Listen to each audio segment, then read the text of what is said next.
பிரவாகத்துலதான் தோஷம் இருக்கு. பிரத்யவாய தோஷங்கிறது இதுல இல்லைன்னு விட்டு விலகி போற போதுதான் தெரியும். அது இருக்கிற போது அதோட விலையே தெரியாது. அதனால சத்சங்கமாகும் பிரண்டை ரசத்தோடு, சத்சங்கம்ங்கிறது அப்படி ஒரு ஆனந்தம். பகவான் ரமணர் கூட இருந்தவாள்லாம் அப்படி சந்தோஷமா, ஒன்னும் சாதனையோ படிக்கவோ ஒன்னும் அவளுக்கு டைமே இருக்கல. கனகம்மா சொல்லுவா, பகவான் கூட இருக்கிற காலத்துல அக்ஷரமணமால கூட தெரியாதும்மா, ஒன்னும் டைமே கிடையாது. காத்தால ஏதோ சமையல பண்ணி வச்சு ஓடி போவோம், கொல்ல போறதுன்னு ஓடி போவோம். அங்க என்ன நடக்கும் ஒன்றும் நடக்கல. அவர் பாட்டுக்கு மேல இருந்து வருவார், உட்கார்ந்துட்டு இருப்பார், ஒன்னும் கிடைக்கிறதுக்கு இல்லை, அங்க போய் உட்கார்ந்துட்டு இருக்கும். ராத்திரியில எல்லாம் இந்த டி.கே. சுந்தரேஸ்வரர் சில பேர்லாம் ராத்திரியில உட்காந்து பகவான் கிட்ட கதையெல்லாம் கேட்டு இருப்பான். ராத்திரியில அந்த சின்ன சுவாமி இவாள்லாம் யாரோ போய் கொளுத்தி கொடுத்துட்டான், பத்தி வச்சுட்டான். பகவானுக்கு ரெஸ்டே கொடுக்கறதுலே ராத்திரியெல்லாம் பேசிட்டு இருக்கா அப்படின்னு. அப்புறம் மொள்ள அவர் வார்த்தை, இவாளுக்கு தெரியல, இவா மகர்ஷியே பார்த்துட்டு இருக்கா. அவர் பின்னால வரார், பகவான் இருக்காரு, படுத்துக்கோ படுத்துக்கோ. அவர் போனதுக்கு அப்புறம் எழுப்பி விட்டுட்டோம். என்ன இவாள் அந்த சத்சங்கத்துக்குன்னு வந்திருக்கா, அது என்ன பண்றது, அப்படி ஒரு சுத்தியை கொடுக்கறது இல்லையா. பகவானோட ஸ்கூல் ஃப்ரெண்டு ஒருத்தர் சொன்னேனே, ரங்கன், அவருக்கு பெரிய கடன், என்ன பண்ணினாலும் மீள முடியாம பெரிய 10,000 ரூபாய் அந்த காலத்துல கடன் வந்துடுது.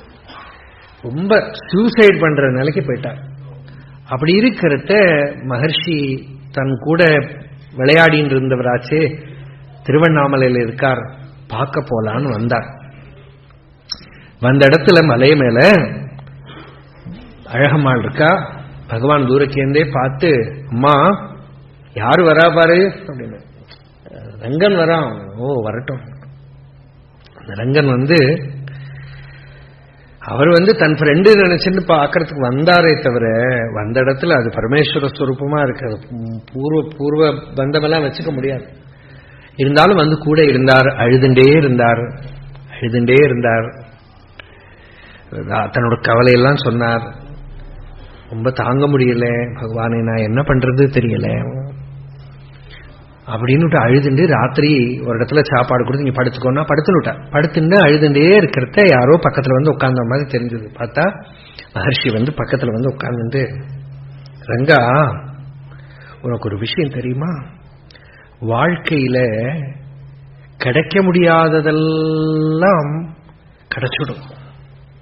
எது கிடைச்சதானா, ஒரு முக்த புருஷனோட தான் பக்கத்தில் இருக்கிறது தன்னையே ஒரு ஆப்ஜெக்டா பார்த்துன்னு சொல்ற சம்பர்க்கம் கிடைச்சது பெரிய பாக்கியம். அது எல்லாத்தையும் கொடுத்துடும். தஸ்மாத் ஆத்மஜம் ஹி அர்ச்சயேது பூதி காமஹா அப்படின்னு ஸ்ருதி சொல்றது. அதனால என்ன வேணா நடந்துடும். உனக்கு ஒரு 10,000 ரூபாய் கிடைச்சா சரியா இருக்குமா அப்படின்னு. ஆனா அப்போல்லாம் வீட்டுக்கு அனுப்பல. இவருக்கு பாவம் வீட்டுல நிறைய ப்ராப்ளம். இங்க சொல்லிட்டு போறேன்னு வந்திருக்கார். சில மாசங்கள் போகவே விடலை. தன்கிட்ட சொல்லாம வெளியில டவுனுக்கு கூட போகப்படாதுன்னு கட்டி போட்டுட்டார். இந்த பிராரப்தம் முடியணும். ஏன்னா அங்க போனா ஏதாவது ஆட் பண்ணுவோம், நம்ம விடவே இல்லை. 3 மாசத்துக்கு அப்புறம் போயிட்டு வான்னு அனுப்பினார். எல்லாம் சரியாயிடுது, எல்லாம் நிவர்த்தி ஆயிடுது. அப்ப அவர்கிட்ட சொல்றார், சத்சங்கம் எல்லா விதத்திலையும் அனுகூலம் பண்ணும். சத்சங்கம் எல்லா விதத்திலையும் ஒரு ஜீவனுக்கு ஆசிரியத்தை கொடுக்கும். பாகவதத்துல வியாசர் சொன்னார், நாரதர் சொன்னார் வியாசர்கிட்ட, மானசத்துல ஹம்சம் இருக்கும், மானச சரசுல பொட்ட குளத்துல நிறைய காக்கை இருக்கும். தத்வாயசம் தீர்த்தம் உஷந்தி மானசாக. அந்த ஹம்சங்கள் இந்த காக்கை இருக்கிற இடத்துல இருக்காதுப்பா அப்படின்னு ஒரு திருஷ்டாந்தம் கொடுத்தார். லௌகிகால் நிறைய கூட்டம் கூடுறதுன்னா அது காக்கை கூட்டம் மாதிரின்னு. மானச ராமாயணத்துல துளசிதாஸ் விபரீத எக்ஸாம்பிள் கொடுத்தார். அவர் என்ன சொன்னார் தெரியுமா, இந்த பகவத் கதைங்கிறது ஒரு மானச தீர்த்தம், அதுக்குள்ள காக்கை என்டர் பண்ணினா வெளியில ஹம்சமா வரும். அதுக்குள்ள காக்க பிரவேசம் பண்ணினா வெளியில ஹம்சமா வந்துடும். ஒரு பாவம் தான். வியாசர் சொன்னது கரெக்டா, அது ரெண்டும் கரெக்ட் தான். ஆனா இதுவும் கரெக்ட். சில சமயத்துல எவ்வளவு துராச்சாரியா இருந்தாலும் ஒரு சத்சங்கத்துல ஒரு ரத்னாகரன் வால்மீகியா மாறிட்டார். இந்த ரங்கனுக்கு ஒரு தம்பி இருந்தான், வேளாச்சேரி மணி ஐயர், போக்கிரி மணி ஐயர்னு பேர் இருக்கு. ஊருக்காரெல்லாம் அவர் என்ன கூப்பிடுவான்னா போக்கிரி மணின்னு கூப்பிடுவா. எல்லாருக்கிட்டையும் சண்டை பிரச்சனை, யாருமே தைரியமா அவர்கிட்ட பேசவே மாட்டா. அவ அம்மாவை கூட்டின்னு ஒரு முறை திருப்பதிக்கு போற வழியில் அந்த அம்மா சொன்னா, அப்பா நம்ம வெங்கட்ராமன் இங்க பெரிய ரிஷியா இருக்காராம், ஞானியா இருக்காராம், நாம பார்த்துட்டு போவோமே. ஆமா ஆமா, எல்லாம் எனக்கு சாமியார்லாம் நல்லா தெரியும், அவனை எனக்கு தெரியாதானே, என் கூட விளையாடினவன் தானே. ஏதோ அவ தாயார் அழகம்மா போய் கூப்பிட்டா வரலையா, நான் காதை பிடிச்சு இழுத்துன்னு வருவேன் அப்படிலாம் பேசியிருக்கார். அவ அம்மாவுக்கு பயம், ஏன்னா இது சுபாவம் அப்படி. அதனால அப்படியே திருப்பதிக்கு போயிட்டான். திரும்பி வர வழியில திருவண்ணாமலையில இறங்கினா, திருவண்ணாமலையில இறங்கி அந்த குருக்கள் கிட்ட ஏதோ விசாரிச்சு சுவாமி எங்க இருக்காருலாம் கேட்டா, இங்க பக்கத்துல விருபாட்ச குகையில இருக்காருன்னா தடதடான்னு மலை ஏறி போயிட்டான். அம்மா நீ வேணா வா, நான் போறேன்னு போயிட்டான். கொஞ்ச நேரம் கழிச்சு இவரும் என்னதான் நடக்கிறது பார்த்துடுவோமேன்னு போனார். போற இடத்துல தாயார் உட்கார்ந்துருக்கா. பகவான் விருபாட்ச குகையில வெளியில அப்படியே தேஜோமயமா உட்கார்ந்து இருக்கு. சுந்தரேஸ்வரர் சொல்வர், நாங்கெல்லாம் குழந்தை வயசுல பகவானை பார்த்தவா அது ஒன்றும் மனுஷன்னே நினைக்கல, அது ஏதோ தேவன் அருணாச்சலேஸ்வரர் வந்து உட்கார்ந்துருக்காரு, அவ்வளவுதான். அப்படியே இருந்துட்டே அச்சலமா மணிக்கணக்கு சில போல அங்க இருக்கும். கண்ணை திறந்துன்னு தான் இருப்பார், பிரசாந்தமா உட்கார்ந்துட்டு இருக்கார். இவர் போய் தன்னோட ஃப்ரெண்டு நினைச்சுன்னு பார்க்க போனவர் அப்படியான்னு பார்த்தார். ஒரு பார்வை மரம் வெட்டி போட்ட மாதிரி விழுந்து நமஸ்காரம் பண்ணார். அப்புறம் இந்த அம்மாவுக்கு ப்ராப்ளம் என்ன, இவர் வரமாட்டேங்கிறார், ஊருக்கு போய் ஆகணும். அம்மா வந்து என்னை கொண்டு விட்டுட்டு வாடான்னா அசங்கவே மாட்டேங்கிறார். அப்புறம் மெதுவா பகவான் இப்படி செய்கை காட்டினார். கூட்டிட்டு போய் அம்மாவை ஊர்ல விட்டுட்டு திரும்பி வந்துட்டார். திரும்பி வந்து, பகவானே நான் ரொம்ப தப்பு பண்ணியிருக்கேன், என்னை எல்லாரும் போக்குறின்னு கூப்பிடுறா, மனசுக்கு நிம்மதி இல்லை, சாந்தி இல்லை, எனக்கு வழி காட்டுங்க. ஒண்ணுமே பேசலாம். திருப்பி கேட்டா ஒரு சமயம் வந்து, யாரு மனசுன்னா என்ன, ஆத்மா தானே இருக்கு, இருக்கிறது ஒரு வஸ்து தானே, தன்னை உணர்ந்தா எல்லாம் சரியாயிடும் அப்படிமா. அதுவும் இவருக்கு போரல. ஒரு நாளைக்கு என்ன பண்ணார், காலை பிடிச்சிருந்து என்னை கரையேத்தனம், வர வழி கிடையாது, மணி விடு, சிவசிவான்னு இரு அப்படின்னா. அவ்வளவுதான். ஒரே சந்தோஷம், பகவான் எனக்கு மந்திரோபதேசம் பண்ணி கொடுத்து அப்படின்னு அந்த க்ஷணத்திலேருந்து சிவசிவா சிவசிவா சிவசிவா சிவசிவா சிவசிவான்னு ராப்பகல் இல்லாம அந்த சிவநாம வந்து ரத்தத்துல கலந்து பிராணன்ல கலந்து உள்ள கலந்து அப்படி தேஜோமயமா இருந்தார். லாஸ்ட்ல வந்து அந்த சிவசிவான்னு அந்த மகர்ஷி இருக்கிற ரூமுக்கு சயன பிரதட்சணம் பண்ணுவார். சிவசிவான்னு சரீரத்தை விட்டார். சந்தோஷம். ஏதோ வால்மீகி கதையோட முடியல, எத்தனை பெரிய துராச்சாரிகள்லாம் கூட வழிமாறி திருந்தி வந்துடுவான். அது என்னத்தோட பலம், மகாபுருஷ சம்பர்க்கத்தோட பலம். சத்சங்கமாகும் பிரண்டை ரசத்தோடு அது அப்படியே உள்ள இருக்கிறதெல்லாம் வெளியில தள்ளி விடுறது, கிளீன் பண்ணி விடுறது, சுத்தம் பண்ணி விடுறது. அதனால யாருக்காவது சுபாவ தூஷி இருக்குன்னு அவளை சத்சங்கம் கொடுக்கணும். ஒரு பக்தர் ஏதோ ஆசிரமம் தொடங்கினதுக்கு அப்புறம் ஏதோ தப்பு பண்ணினார், எல்லாருக்கும் தெரிஞ்சு கொடுத்து அவர் ஆசிரமத்திலேருந்து வெளியில அனுப்பிவிட்டா. பாவம் ஊரெல்லாம் சுத்திட்டு வந்து மகர்ஷிட்ட வந்து, பகவானே எனக்கு வேற கதியே கிடையாது உங்களை தவிர, நான் எங்க போவேன், நீ எங்கூடயே இருப்பா. அந்த ரூமுக்குள்ளேயே வச்சுல எல்லாரும் விடுன்னு இருக்கா. என்னக்கா இவர் தப்பு பண்ணினார், எல்லாருக்கும் தெரியும், ஊர்ல இருக்கிற வாழ்க்கைலாம் தெரியும், இங்க வச்சிருந்தா எப்படி. அப்புறம் லாஸ்ட்ல யாரோ போய், பகவானே நமக்கு கெட்ட பேர் வந்துவிடும் இங்க வச்சுண்டா, எல்லாருக்கும் தெரியும் ஏதோ தப்பு பண்ணியிருக்கான். அவள்கிட்ட எல்லாம் சொல்லாம இவர் பார்த்தேன், ராமகிருஷ்ணா நீ அசடுப்பா, என்ன உனக்கு நீ பண்ணின தப்ப மறைச்சு வச்சுக்க தெரியல, நீ பண்ணினது இவாளு எல்லாரும் பண்ணியிருக்கா, ஆனா அவள ரொம்ப சாமர்த்தியமா மறைச்சு வச்சுட்டா, நீ அசடு, உனக்கு அது கோப்பியமா வச்சுக்க தெரியல அப்படின்னு. இனிமே யாராவது பேச முடியுமோ, யாராவது பேச முடியுமா, நீ அசடு, உனக்கு தெரியல, இவெல்லாம் ரொம்ப சாமர்த்தியமா அதெல்லாம் ஒழிச்சு வச்சுட்டான் அப்படின்னு. இனிமே யாரும் பேசவே முடியாது.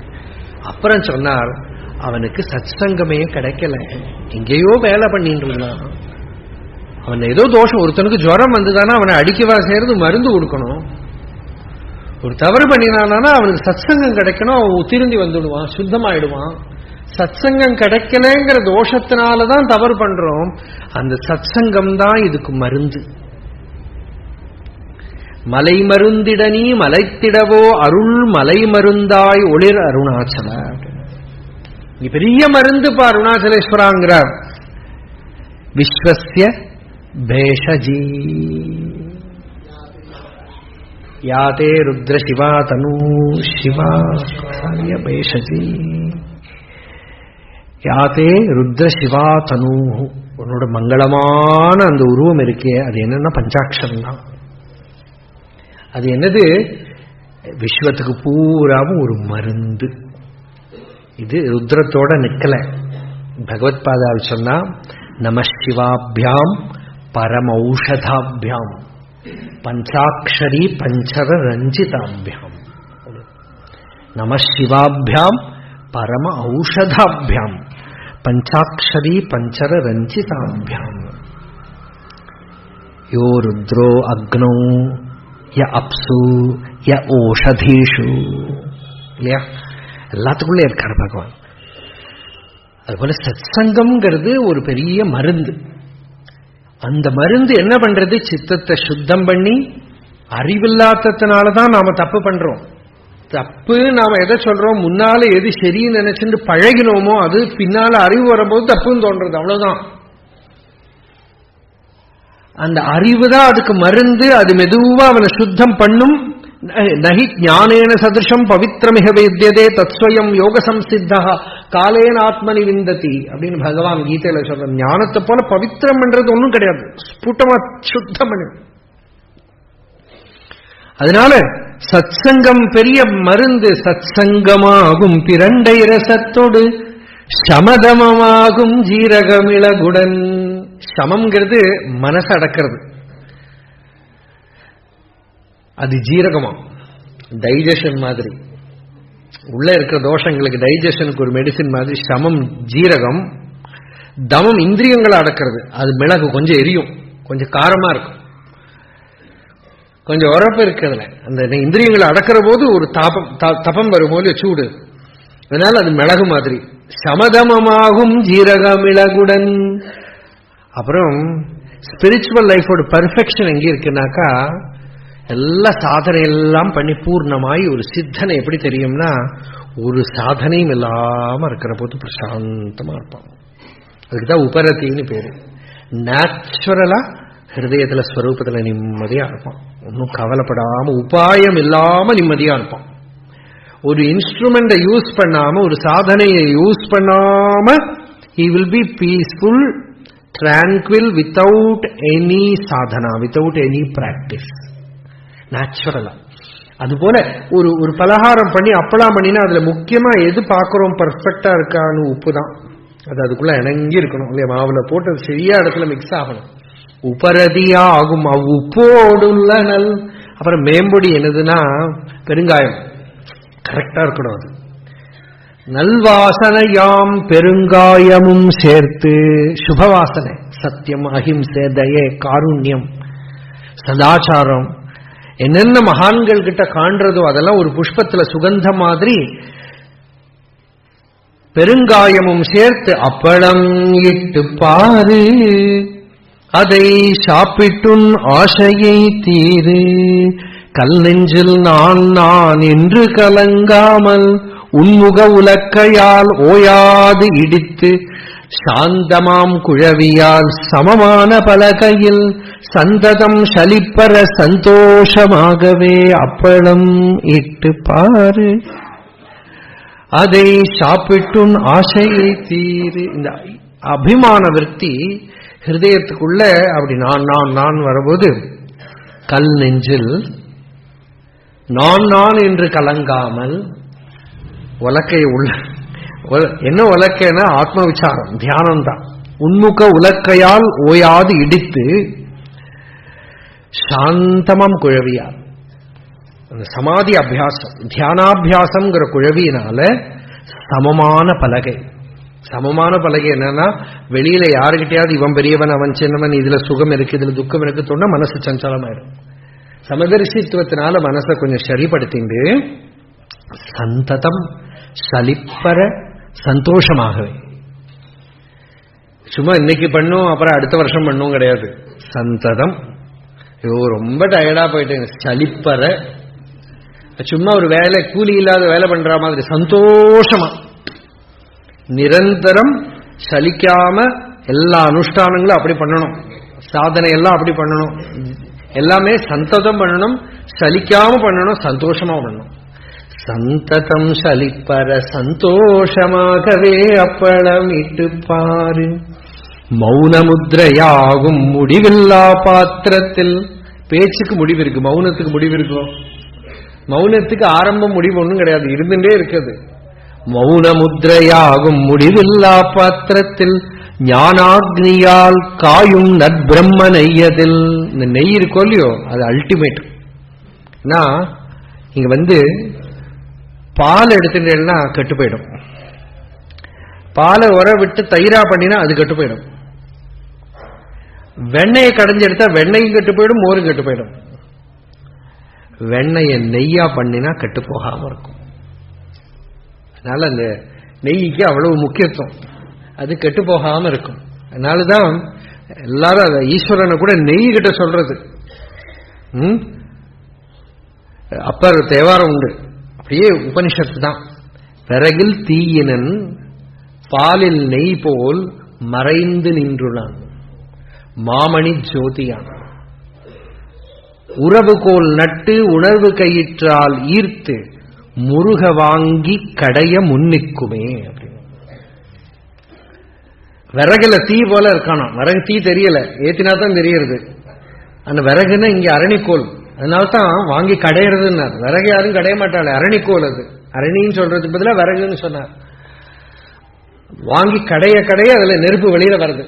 அதுபோல பாலில நெய் போல், வேற எதுவும் வெண்ணெய்ன்னு சொல்ல, பால்ல தயிர்னு சொல்ல, நெய் போல் அல்டிமேட். அது அதுல இருந்து எடுத்து காட்சி எடுக்கணும். மறைந்து நின்றுள்ளான், சரீரத்துக்குள்ள மறைஞ்சிருக்கான். மாமணி ஜோதியன் ஆத்மா உள்ள இருக்கு, தெரியல, விறகு மாதிரி இருக்கு சரீரம். அதை கடைஞ்சு கடைஞ்சு கடைஞ்சு எடுக்க ஸ்வதேகம் அரணிம் கிருத்வா பிரணவம் ச உத்தராரணிம் தியான நிர்மதனாபியாசாத் தேவம் பஷ்யேத் நிகூடவத்.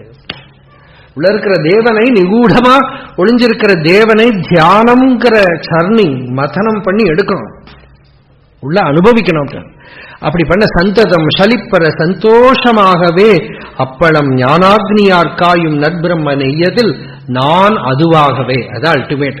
சோகமஸ்மி அப்படின்னு அந்த பிரத்யபிக்ஞையோட நாளும் பொறித்து தினமும் சமாதி அபியாசம் பண்ணி தானே தானாக புஜிக்க தன்மைய அப்பளம் இட்டுப்பாரு, அதை சாப்பிட்டு உன் ஆசையை தீரு. அம்மாவுக்கு கொடுத்த உபதேசம். அழகம்மாளுக்கு இந்த அப்பளா பாட்டுங்கிற பெயர்ல பிரம்ம வித்தியை உபதேசம் பண்ணி ஆத்ம ஞானத்தை கொடுத்து ஞான நிஷ்டைய மெதுவா திருடம் பண்ணின்னு வந்தார். இன்னமும் சில போர்ஷன் சொன்னால் அழகம்மாளுக்கு அந்த சமாதி நிலை, அந்த ஞான அனுபவத்தை கொடுத்து தாயாருக்கு அந்த ஞான ஸ்திதியை பூர்ணம் பண்ற ஒரு நிலை. ஏன்னா அவளுக்கு யோகியதை இருந்ததுனால்தானே இப்படி ஒரு மகாபுருஷர் பிறந்தார் இல்லையா. சுந்தரம் தவற்கு சுந்தரம் சதிக்கு உற்பத்தன் பண்ண தபஸ் பண்ண சதி பாதிவிரத்தியம். அதனால அவளுக்கு உபதேசம் பண்ணி அந்த தேவஹூதி கபிலர் பண்ண மாதிரி